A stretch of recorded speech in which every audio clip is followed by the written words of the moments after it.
Good morning students. अपना physics का पहला चैप्टर चल रहा है, उसी को आगे कंटिन्यू अपन करते हैं।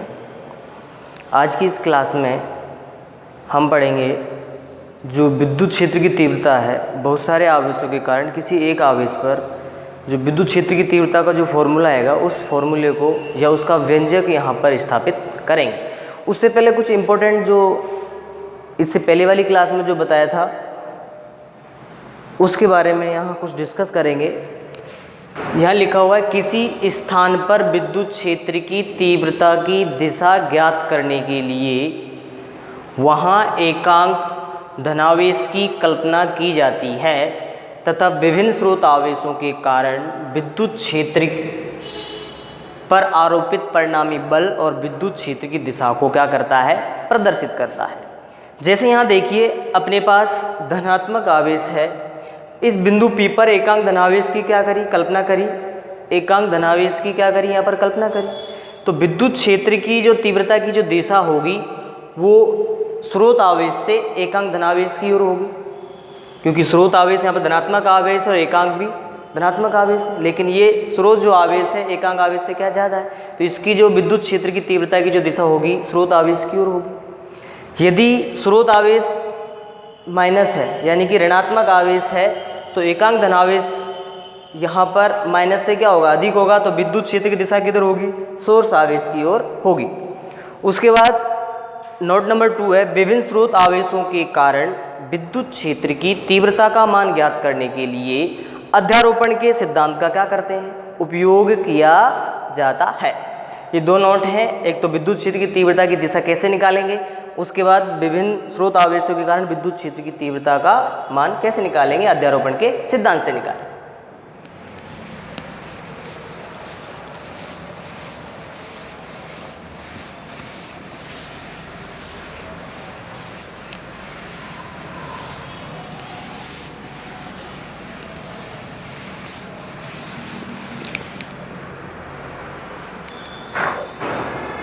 यहाँ हेडिंग लिखेंगे, आवेशों के निकाय के कारण, आवेशों के निकाय के कारण विद्युत क्षेत्र, आवेशों के निकाय के कारण विद्युत क्षेत्र, यानी कि विद्युत क्षेत्र या विद्युत क्षेत्र की तीव्रता निकालनी है बहुत सारे आवेशों के निकाय के कारण। इसमें भी वही अध्यारोपण का सिद्धांत होगा, और अध्यारोपण का सिद्धांत क्या होता है वो अपन बता चुके हैं। यानी कि किसी एक आवेश पर अलग अलग आवेशों के कारण जो विद्युत क्षेत्र की तीव्रता आएगी उन सभी का क्या करेंगे, सदिश योग करेंगे, उसी को अपन क्या कहते हैं, अध्यारोपण का सिद्धांत कहते हैं। तो इससे पहले जो अध्यारोपण के सिद्धांत से कूलाम बल का मान निकाला था, ऐसे ही यहाँ पर अपन क्या करेंगे, विद्युत क्षेत्र की तीव्रता या विद्युत क्षेत्र का मान निकालेंगे। तो इसमें सबसे पहले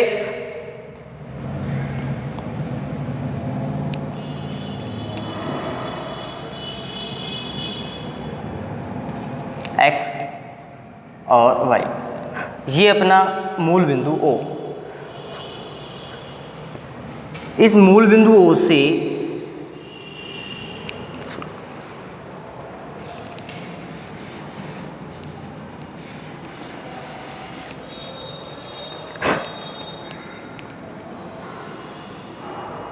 एक परीक्षण आवेश Q0 यहाँ पर स्थित है बिंदु P पर।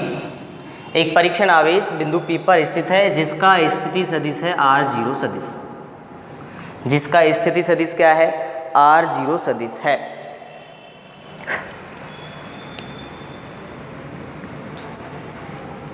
एक आवेश है Q1 जिसका स्थिति सदिश R1 सदिश। इस Q1 का इस परीक्षण आवेश से या जिस पर अब विद्युत क्षेत्र की तीव्रता का मान निकालना है,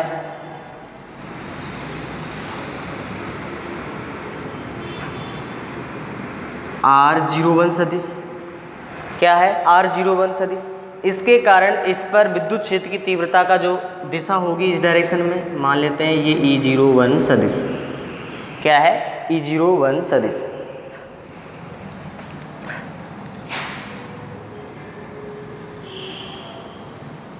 एक Q2 है जिसका स्थिति सदिश R2 सदिश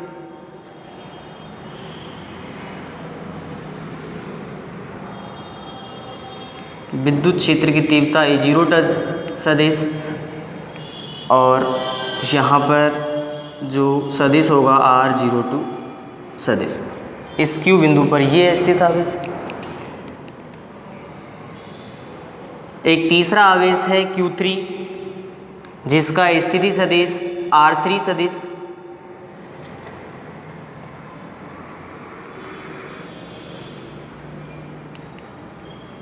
E03 सदिश और यहाँ पर लिख देंगे R03 सदिश। इसी प्रकार इसके अंदर बहुत सारे निकाय हैं। मान लेते हैं एनवा जो होगा यहाँ कहीं पर है, जिसका स्थिति सदिश Rn मान लेते हैं। चार्ज जो है वो Qn है।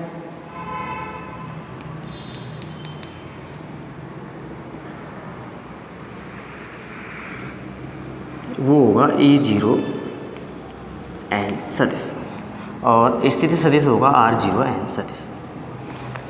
यानी कि यहाँ पर जो P बिंदु था, इस P बिंदु पर एक चार्ज यानी कि परीक्षण आवेश Q0 स्थित है। इस पर इन सब आवेशों की वजह से जो विद्युत क्षेत्र की तीव्रता का जो मान आएगा, परिणामी विद्युत क्षेत्र की तीव्रता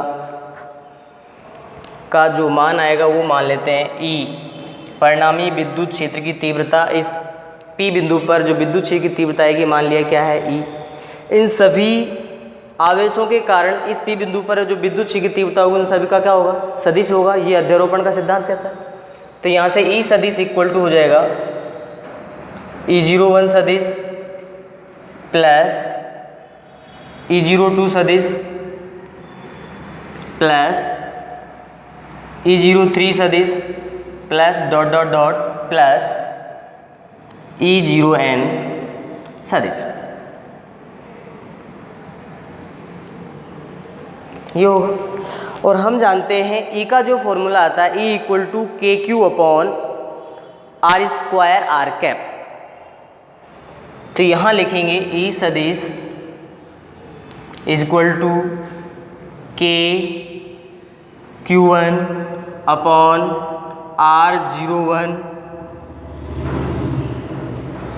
यानी कि मैग्नीट्यूड R01, यहाँ लिख देंगे R01 cap plus KQ2 upon R02 square R01 cap plus KQ3 upon R03 square R03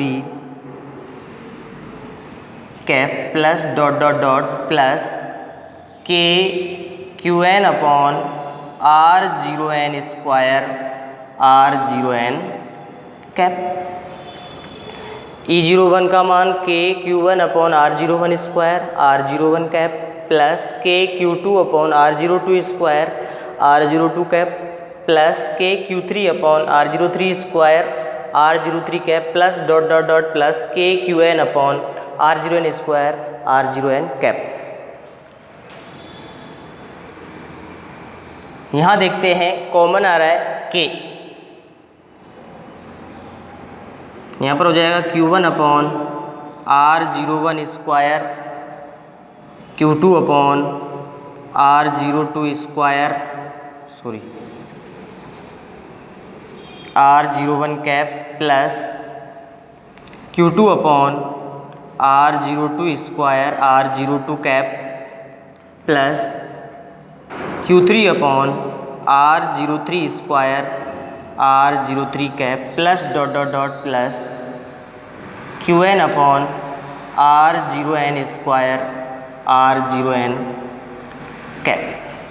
summation की फॉर्म में लिखेंगे E सदिश equal to K summation I equal to 1 to n QI upon R0I square R0I cap. ये भी एक formula होगा। ये अध्यारोपण के सिद्धांत से इस P बिंदु पर विद्युत क्षेत्र की तीव्रता का मान निकाला है।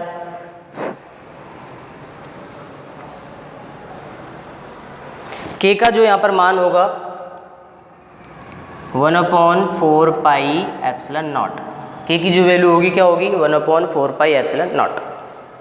ये यहाँ पर लिख सकते हैं।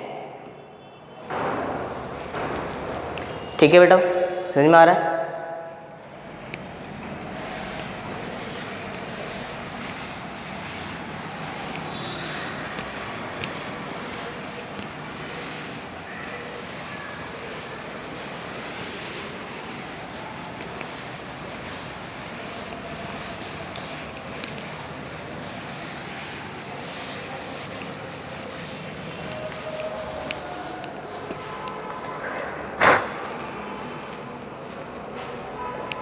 अब बहुत सारे निकाय होते हैं, उनके लिए विद्युत क्षेत्र का जो मान होता है, यानी कि एक्स ट्यूब में विद्युत क्षेत्र कितना होगा, वायु की विद्युत रोधन क्षमता कितनी होती है, वान डे ग्राफ जनित्र में कितना होता है, वायुमंडल में कितना होता है, घरेलू बिजली के जो तार होते हैं उसमें कितना विद्युत क्षेत्र होता है, वो अपन निकालेंगे।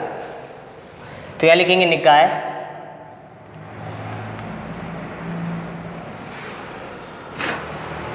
विद्युत क्षेत्र।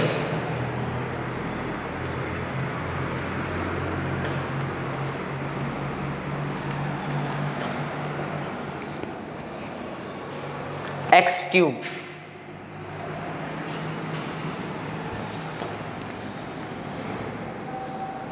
एक्स ट्यूब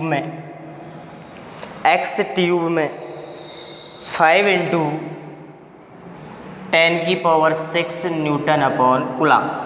एक्स ट्यूब में विद्युत क्षेत्र जो होता है 5 × 10⁶ न्यूटन अपॉन कूलम। वायुमंडल में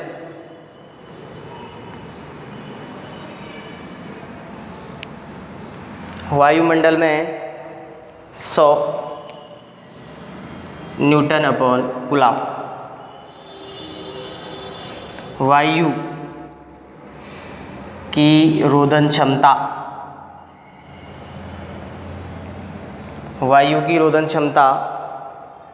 3 × 10⁶ न्यूटन अपॉन कूलम।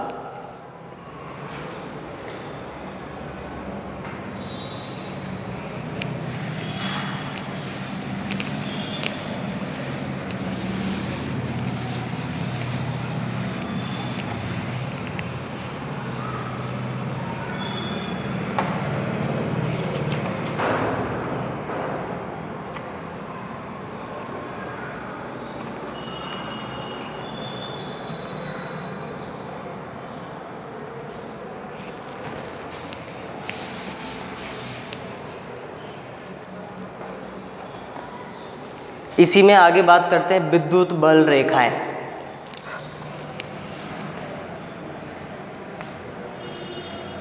विद्युत बल रेखाएं, विद्युत बल रेखाएं। अब ये विद्युत बल रेखा क्या है? यानी कि जो विद्युत बल रेखा है विद्युत क्षेत्र को रेखा के रूप में चित्र प्रदर्शित करती है। विद्युत बल रेखा क्या करती है? विद्युत क्षेत्र रेखा को या विद्युत क्षेत्र रेखाओं को चित्रित के रूप में क्या करती है? प्रदर्शित करती है।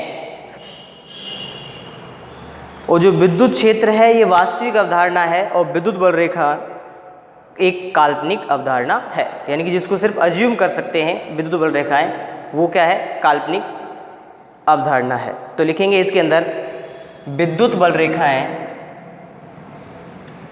विद्युत बल रेखाएं, विद्युत बल रेखाएं विद्युत क्षेत्र को विद्युत क्षेत्र को रेखाओं के रूप में विद्युत क्षेत्र को रेखाओं के रूप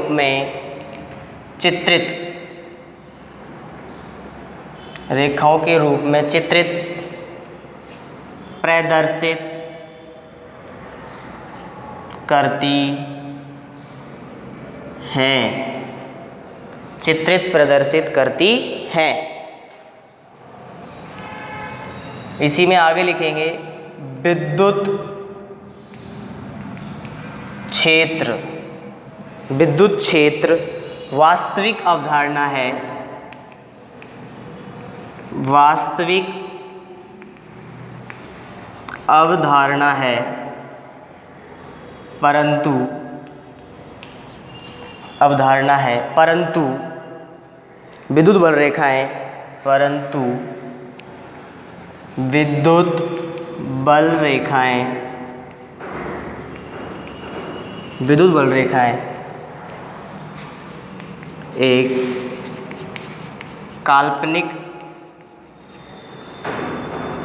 अवधारणा, काल्पनिक अवधारणा है। यानी कि विद्युत बल रेखाएं एक काल्पनिक अवधारणा है और विद्युत क्षेत्र वास्तविक अवधारणा है।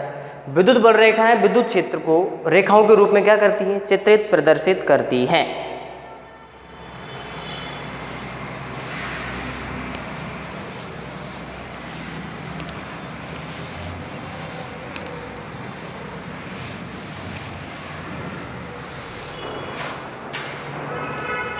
अब विद्युत बल रेखाओं के गुणधर्म, विद्युत बल रेखाओं के गुणधर्म। अब विद्युत बल रेखाओं के कौन कौन से गुणधर्म होते हैं उसके बारे में यहां डिस्कस करेंगे। पहला पॉइंट, विद्युत बल रेखाएं, विद्युत बल रेखाएं सदैव, विद्युत बल रेखाएं सदैव धनावेश, विद्युत बल रेखाएं सदैव धनावेश से प्रारंभ होती हैं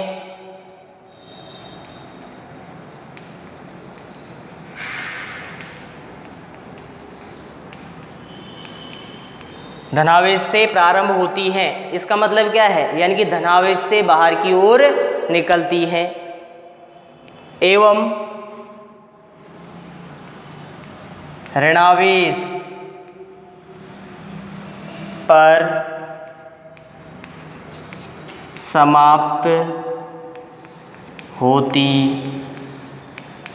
हैं, ऋणावेश पर समाप्त होती हैं। कहने का मतलब है विद्युत बल रेखाएं धनात्मक आवेश से बाहर की ओर निकलती हैं और ऋणात्मक आवेश में अंदर की ओर आती हैं। जैसे देखिए,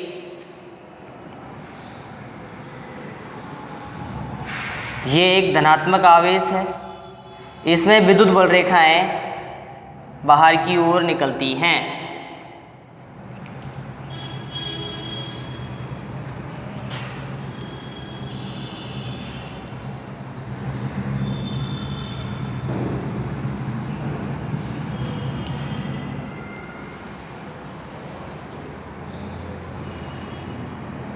विद्युत बल रेखाएं धनात्मक आवेश से बाहर की ओर निकलती हैं और ऋणात्मक आवेश में अंदर की ओर आती हैं।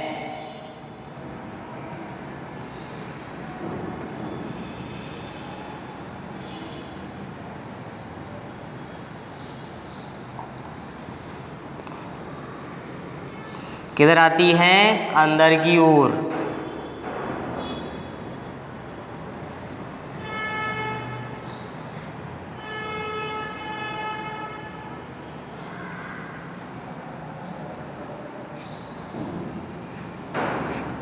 विद्युत बल रेखाएं धनात्मक आवेश से बाहर की ओर निकलती हैं और ऋणात्मक आवेश में अंदर की ओर आती हैं।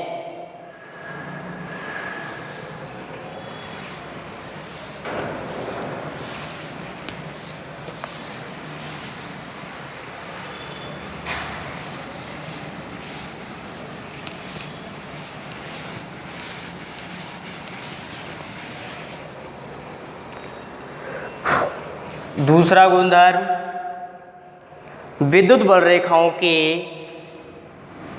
विद्युत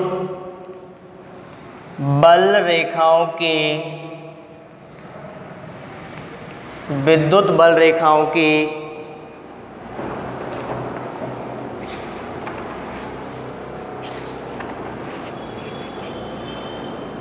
विद्युत बल रेखाओं के किसी बिंदु पर खींची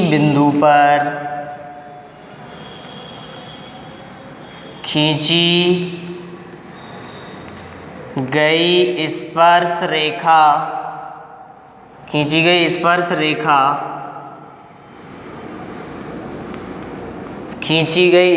रेखा उस बिंदु पर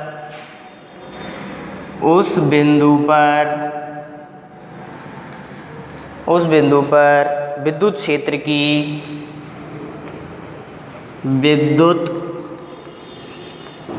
क्षेत्र की दिशा को प्रदर्शित करती है।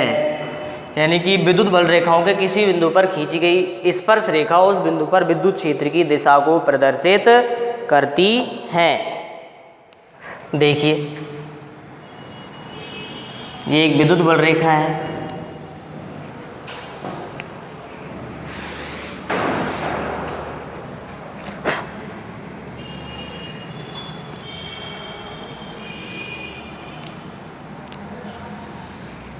यानी कि प्लस आवेश से माइनस आवेश की ओर, प्लस आवेश से माइनस आवेश की ओर, प्लस आवेश से माइनस की ओर।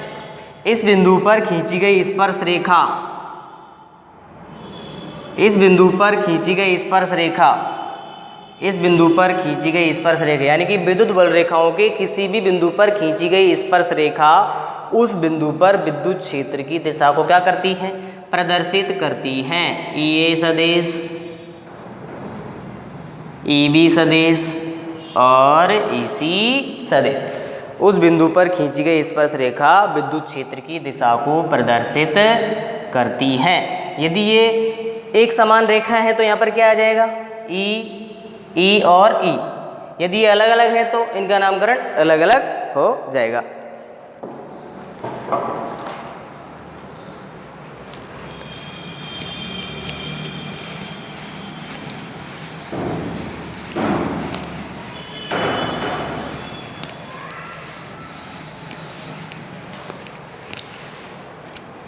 पॉइंट नंबर 3,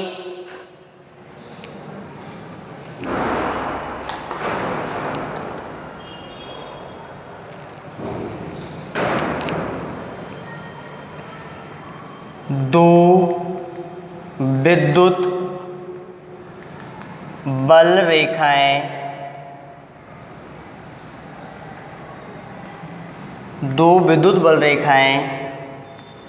कभी भी एक दूसरे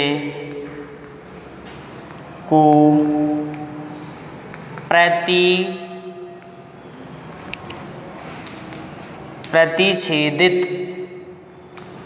प्रतिच्छेदित नहीं करती हैं। दो विद्युत बल रेखाएं कभी भी एक दूसरे को प्रतिच्छेदित नहीं करती हैं। यदि प्रतिच्छेदित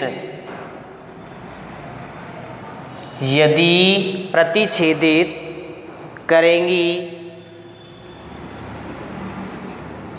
तब उस बिंदु पर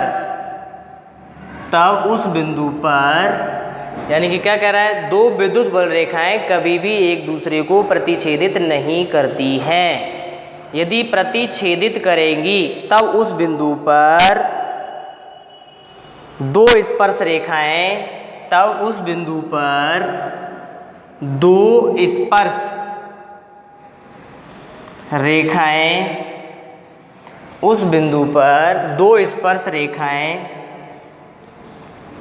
खींची जा सकती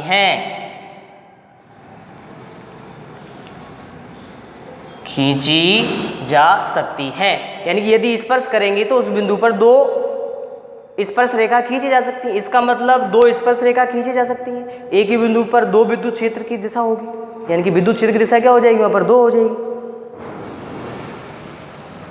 जिनके द्वारा जिनके द्वारा विद्युत क्षेत्र की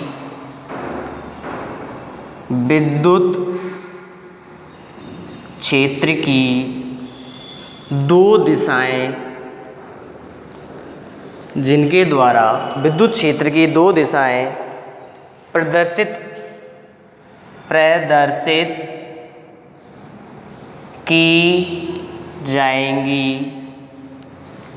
प्रदर्शित की जाएंगी जो कि असंभव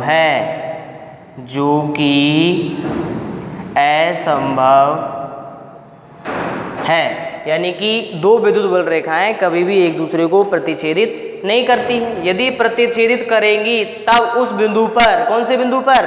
प्रतिच्छेदित बिंदु पर दो स्पर्श रेखाएं खींची जा सकती हैं जिनके द्वारा विद्युत क्षेत्र की दो दिशाएं प्रदर्शित की जाएंगी जो कि असंभव है, यानी कि संभव नहीं है। देखिए इसका डायग्राम बनाते हैं।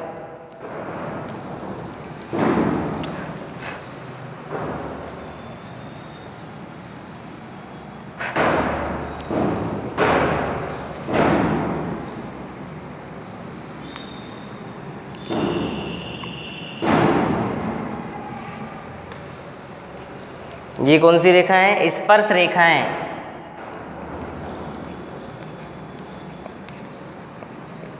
कौन सी रेखा है ये? स्पर्श रेखाएं। ये संभव नहीं है, संभव नहीं है। एक स्पर्श रेखा ये और एक स्पर्श रेखा ये, जो कि संभव नहीं है।